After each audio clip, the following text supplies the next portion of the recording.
परिस्थितियां भले ही विपरीत हो, पर कुछ कर गुजरने का जज्बा है तो मंजिल जरूर मिलती है। कुछ ऐसे ही इरादे लेकर गोरखपुर के पादरी बाजार के आगे जंगल में 100 से ज्यादा खिलाड़ी पसीना बहा रहे या दिन में मेहनत मजदूरी कर परिवार के भरण पोषण में हाथ बटाते हैं और शाम को एथलीट और वॉलीबॉल के अभ्यास में जुट जाते हैं। अभ्यास करने वाले खिलाड़ियों की उम्र 5 से 19 साल है। दिल में कुछ कर गुजरने का जज्बा हो, जुनून हो और हो अपने पैशन के प्रति दीवानगी, तो राह में कितनी भी बाधाएं आएं, आपका हौसला नहीं तोड़ सकती। इस वक्त मेरी मौजूदगी है गोरखपुर के तिनकोनिया जंगल 2 में और यहाँ पर ये बच्चे हैं जो कि भौतिक सुख सुविधाओं से महरूम हैं, बुनियादी ज़रूरतें इनकी नहीं पूरी हो पाती, फिर भी खिलाड़ी बनने के अपने सपनों में रंग भरने में लगे हुए हैं। खिलाड़ियों के इस अभ्यास का नतीजा भी सामने है। यहाँ से ट्रेनिंग लेकर सुमन नेशनल जूनियर एथलीट प्रतियोगिता में भाग ले चुकी है, जबकि 5 खिलाड़ी राज्य स्तरीय प्रतियोगिता में हिस्सा ले रहे।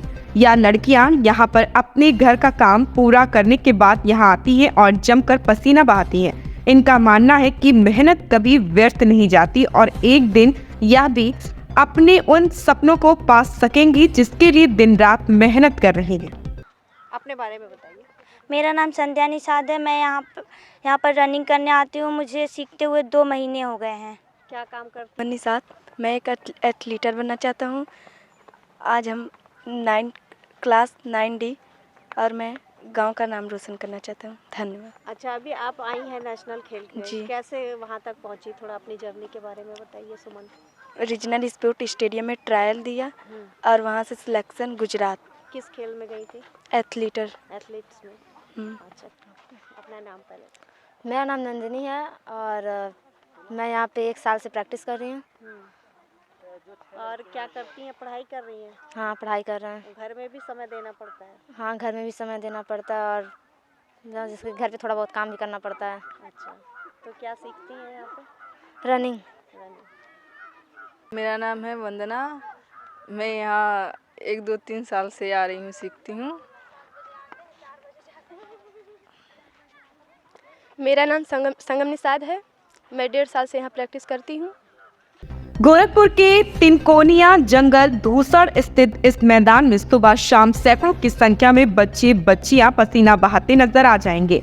जंगल के किनारे और बीच में रहने वाले इन बच्चों की खेलों के प्रति गजब की दीवानगी है।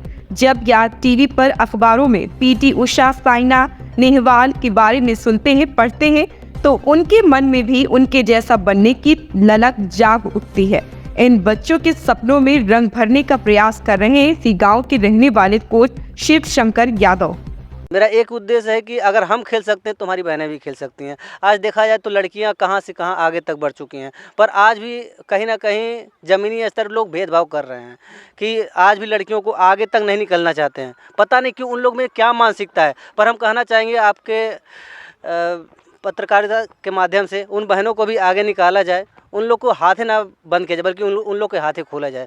वो उम्मीद की किरण है, आज नहीं तो कल एक दिन जब उजाले की प्रकाश करेंगी, वो अपने देश का, प्रदेश का और अपने समाज का नाम एक दिन अवश्य रोशन करेंगे। किस तरह से सिखाते हैं आप? सर, हम मैडम कहा जाए तो ऐसे ईंटों के माध्यम से, जो सो पुराने उपकरण, ईंटा जो है, डंबल है, और जंगलों में जाकर उन लोग को रनिंग कराना, ऐसी कई गतिविधियों के साथ उन लोग को आगे बढ़ाने का प्रयास कर रहे हैं। और यही नहीं, जब इन लोग का ट्रायल होता है तो इन लोग को साइकिल से अपने स्वयं से, इनके अंदर इतनी इच्छा शक्ति है। हम तो इन लोग से हमेशा सीखते रहते हैं कि हमारी बहनें के अंदर इतना कहाँ से गट्स आता है। भगवान उनको जहाँ भी रहे सही सलामत रहे, उनको आगे बढ़ाने का प्रयास करें। अगर एक बार कह दिया जाए तो साइकिल उठाकर निकल पड़ती है अपने ट्रायल देने के लिए। शिवशंकर यादव का कहना है कि वह खेलों में निर्णायक की भूमिका निभाते हैं और आसपास के स्कूलों की टीम को ट्रेनिंग देने के साथ साथ उन्हें स्पोर्ट्स टूर पर ले जाते हैं। इन्होंने जब इन बच्चों की आंखों में खेल का जुनून देखा तो इन्हें सिखाने का निर्णय लिया। अब तक कई बच्चे प्रदेश स्तर पर नाम कमा चुके हैं। यहाँ से जनपद स्तरीय ट्रायल होता है, अगर उसमें हमारी बहनें निकलती हैं तो आगे राज्य स्तरीय तक खेलने का प्रयास करती हैं, और उसके उपरांत अगर अच्छा परफॉर्मेंस करती है तो राष्ट्रीय स्तर तक जाने का वो लोग निरंतर प्रयास करती है। जो हमारे यहाँ लगभग 18 लड़कियाँ स्टेट खेल चुकी हैं, 48 लड़कियाँ जो है जनपद स्तरीय, और 52 लड़कियां हैं जो ब्लॉक स्तरीय खेल चुकी हैं, और इसके उपरांत एक जो इंडिविजुअल एक लड़की है जो राष्ट्रीय स्तर खेल के आज ही आई हैं। कौन कौन से खेल खिलाते सिखाते हैं? ये वॉलीबॉल है, एथलीट है, हाई जंप, लॉन्ग जंप और भी जो एथलीट से होता है वो सब बेसिकली आप बच्चों को तैयार करते हैं। जी, जैसे कहा जाए ना एक सांचा तैयार करना, हाँ। तो वो चीज़ें हम तैयार करते हैं। खास बात यह है कि इन बच्चों में से ज्यादातर बच्चे मेहनत मजदूरी करने वाले परिवार से आते हैं। तमाम बच्चियां ऐसी हैं जो दिन में सोहनी, रोपनी जैसे खेती के काम करती हैं और सुबह शाम प्रैक्टिस के लिए यहाँ पर आती हैं। अभ्यास के लिए यहाँ पर ईंटों, मिट्टी के टीलों, पेड़ों की टहनियों के सहारे बच्चे प्रैक्टिस करते हैं। वंदे मातरम और भारत माता के जयघोष के साथ चलने वाली यह पाठशाला दिखाती है कि अगर मन में जुनून हो तो संसाधन की कमी आड़े हाथ नहीं आती है। कि इनमें से कुछ बच्चे जो है वो स्टेट लेवल तक खेल चुके हैं और एक बिटिया सुमन अभी आज ही नेशनल खेलकर लौटी है।